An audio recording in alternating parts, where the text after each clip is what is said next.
It's Black Friday once again, so what better time to survey the landscape of modern advertising? We live in a world where authenticity has been ferociously eradicated. Around every corner, there's a cultural dead end just waiting to disappoint. Yet if you believe advertisers, life-affirming authenticity can now be found in a cheeseburger or a phone contract. Advertisers have always tried to sell a lifestyle, but now they've taken it to unparalleled levels of delusion and sheer unadulterated cringe. Now you're not just buying into a lifestyle, you're defining who you are as a person. You're expressing your existential value to the world. The advertising industry's latest premeditated pastiche revolves around rebranding conformity and feckless consumerism as spiritual self-empowerment. Everything has to be so fucking profound. But again, it's all contrived. It's fake profundity. It's a facsimile of authenticity. O2's ads are particularly cringy and pretentious. Your time in the universe is finite. Don't waste a second. Breathe it all in. What, by taking out a phone contract? That ain't it, Chief. My existential angst isn't soothed by knowing I have unlimited data and calls. Sorry, it just doesn't work that way. Bacardi. Do what moves you. What moves me is not drinking Bacardi because it tastes like out-of-date cough syrup. For 40 years, Burger King had the same slogan, have it your way. Basically saying, you can customize your burger order. Then they changed it to be your way, then just your way. Because for some reason it's important to combine wanting extra onions on your bacon cheeseburger with an organic, in-the-moment burst of emotional self-expression. Nike. Believe in something, even if it means sacrificing everything. In this case, sacrificing a shit career that was already over to become the physical embodiment of virtue signalling writ large. Speaking of virtue signalling, Toyota's Go Your Own Way ad campaign relies on drag queens to promote a kind of utopian world where there's no hate. Because buying an Igo is guaranteed to eliminate negative human emotions overnight. Drag is the new punk, all the kids are doing it.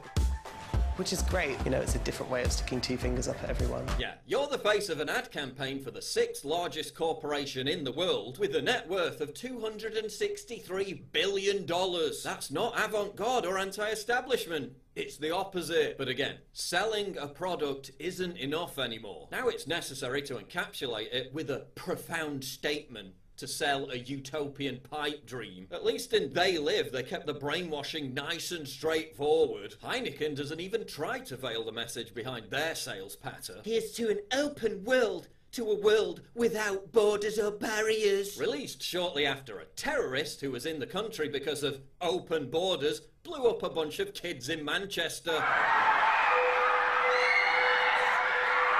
Whoops. Here's to an open world, to a world without borders or barriers. Listen, you're selling beer, not rewriting John Lennon's Imagine. Just tell me about the frigging beer. I want to know about the product. I don't need transnational corporations lecturing me about the state of the world or the meaning of life. Ben and Jerry's. Today we launch Pecan Resist. This flavour supports groups creating a more just and equitable nation for us all and who are fighting President Trump's regressive agenda.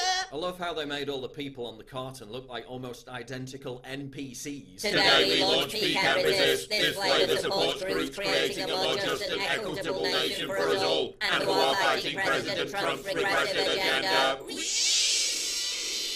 Of course, virtue signalling also secures you millions of dollars worth of free advertising. Like when Kleenex ditched man-sized tissues to fight the evil patriarchy. Because Twitter is full of dumb simpletons who can't tell the difference. The ultimate irony here, of course, is that all this pre-packaged self-expression is so fucking generic that it turns into one huge dumpster fire of cringe conformity. Compare all this to advertising slogans of the past. Go to work on an egg. Beans means Heinz. Snap, crackle, pop.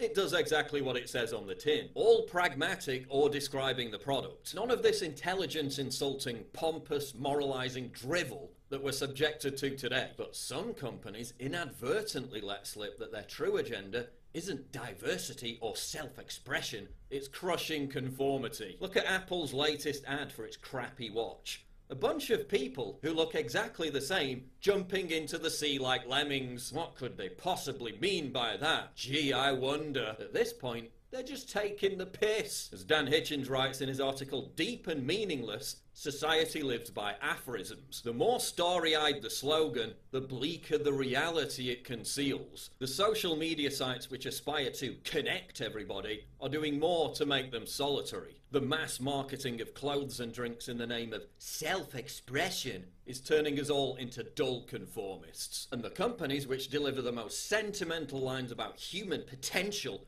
are nonetheless capable of treating their workers like animals. But the simplest objection to meaning of life advertising is that it's so banal. It strains to be poetic, but it bears the same relation to poetry as concrete carbuncles do to architecture. And like bad architecture, you can't escape it.